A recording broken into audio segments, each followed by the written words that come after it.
Welcome to r/Reddit Revenge. This is a story of someone getting back at someone with revenge, after being wronged. Thank you friends for subscribing to the channel, and for so many likes. The first story. Woman falsely claiming to be a cop and behaving rudely toward the assistance program is denied by the nonprofit's director. The second story. At the courthouse for my wedding, the judge happened to be my ex-husband's adversarial lawyer. She was fired after that. The third story.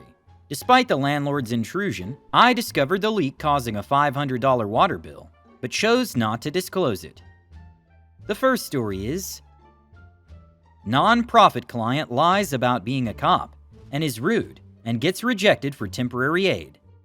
In the late 90s/early 2000s, my wife and I worked in social work at homeless shelters, food pantries, nonprofits, etc. We eventually left social work and got into the tech field. We still had the desire to help people and would volunteer at places or write grants or do side jobs for nonprofits. Flash forward to spring of 2021.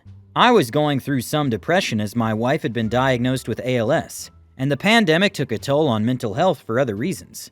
I decided to take a side gig for a nonprofit, as I knew the executive director. The side gig was remote and something I could do evenings or weekends after my regular remote tech job.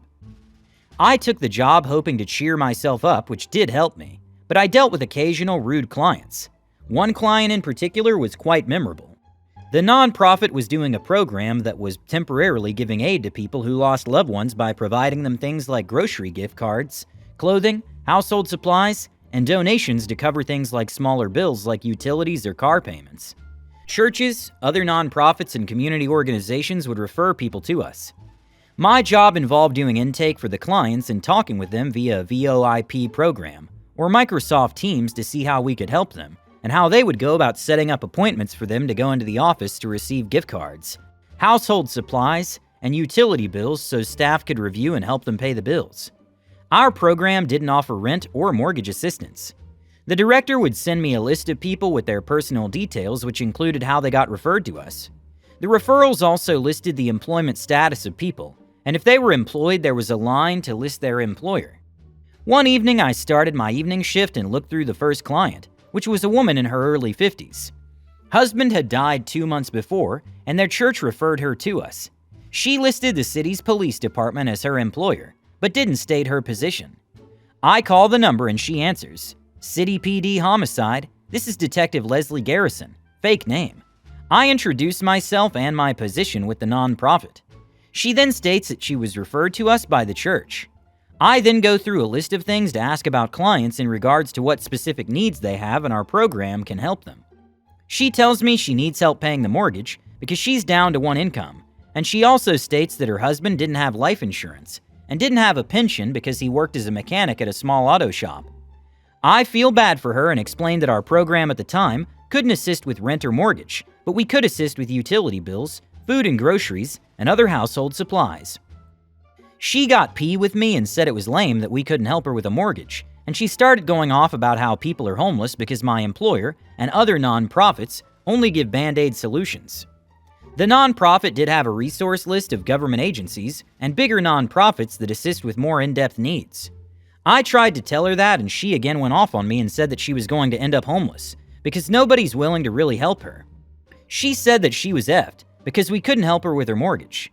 I let her go on being nasty and venting, in hopes of de-escalating the situation. While she's doing that, I look up the city's online transparency portal, which lists employee salaries. I searched the client's name and nothing came up with her name. I figure she lied on her referral. I then asked if she would like me to set up a follow-up call with our program director and possibly give her other forms of assistance. She's again rude and says something along the lines, "Well, I guess I could at least help paying my electricity bill, since your nonprofit doesn't want to actually help me." The call ends. I write up the notes detailing everything she said, and then I do a Microsoft Teams call with the director. I show him her referral, which listed her employer as the city's police department, and I mention that she identified herself as a homicide detective. I mention the nastiness and then I tell him how the transparency portal has no listing of an employee with her name. He's not too thrilled by what she has done. He eventually sends her an email stating that due to her nastiness, the nonprofit wouldn't move forward with giving her assistance. The director later told me that if she hadn't lied about being a cop/working for the city's police department, he would have been willing to do a follow-up call with her, even though she was nasty. He said sometimes he believes people are awful because of the stress that they're going through. I agreed with them, but we also felt her lie about being a cop was crappy, even though both of us have mixed views on law enforcement. He later spoke to the pastor who said that the woman works as a waitress at a restaurant. There's nothing wrong with that line of work. If she had told the truth about her job and hadn't been a nasty C, we would have been willing to help her out a bit. This story is truly saddening. She foolishly chose to lie, behave aggressively, and attack others who were even more in poverty than she was. Living conditions can really affect people, and I'm sorry to say she really damaged herself with her living situation. This detective, Leslie Harrison, tried to use her false information and rude language to get extra help with her mortgage payment. Your attempt to help her with other types of assistance was adequate, but she refused and continued to express her dissatisfaction. Your nonprofit organization has decided to deny her request because of her inappropriate behavior and false information, and I think you did the right thing and she deserves it.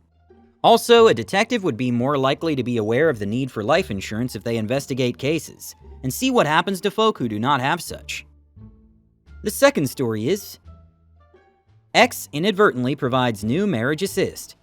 In late 2006, I filed for divorce against my ex. He was verbally, emotionally, and physically abusive to me. I finally pulled the plug when he took my 2 sons on vacation, and the oldest son, not his child, 7 at the time, came home with a giant bruise on his face where he had been slapped by my ex. I was not able to attend the vacation due to work commitments. My youngest son, 2, was his child, and he put me through a very long and expensive custody battle. He was wretched, angry, vengeful man, and he did everything in his power to bully me throughout the trial, from spreading lies to hiring private investigators to follow me 24/7. His lawyer was as bad as he was, a Bulldog B. We will call her Mrs. Z, who also manufactured lies about me and even about my oldest son in the courtroom. I was astonished that a lawyer would stoop so low to win a case. For example, regarding the above-mentioned vacation slap, she submitted photos to the judge of the day after showing the non-bruised side of my son's face, and posited that I made the entire thing up. Luckily, I had photos of my own. I won primary custody.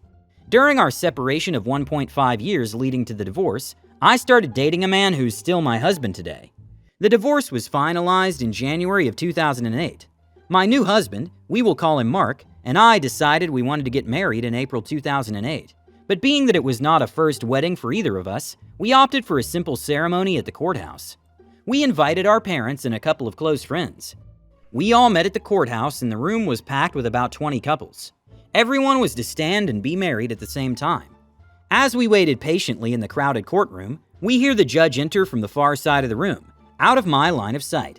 She says, "Well, everyone, it looks like there's a couple here today that I know personally, so I'm going to let them wait until after everyone else says their vows and deal with them afterwards."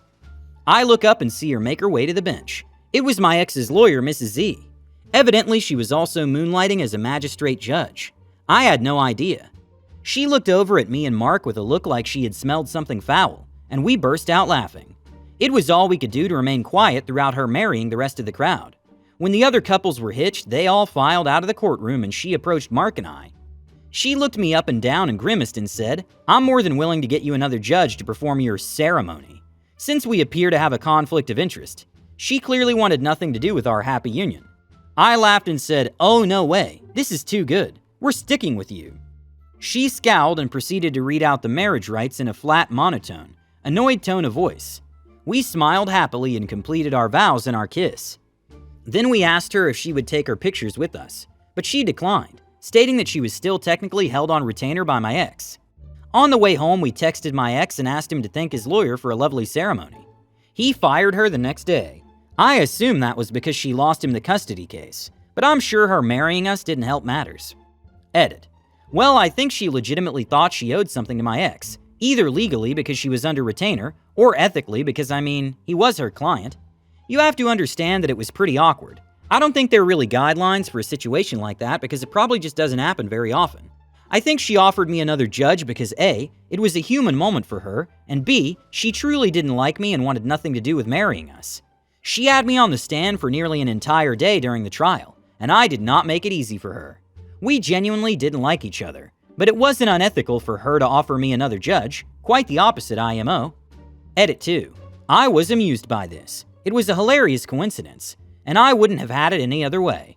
This was a courthouse wedding. It's not like I was expecting much. If she had showed up as my officiant to a larger wedding I had paid for, then yes, I would have been upset. The fact that it happened this way turned it from a pretty bland wedding event to a great story. I think that if you could prove that she lied in the divorce case, you should have filed a complaint when she had already completed the case. Then maybe she would have been reprimanded and not appointed as a judge. At the very least, she should have asked for another judge to take over from the beginning, instead of postponing the OP's marriage for personal reasons. Very unprofessional and perhaps borderline unethical. You've gone through many trials fighting for your children, and fortunately you won.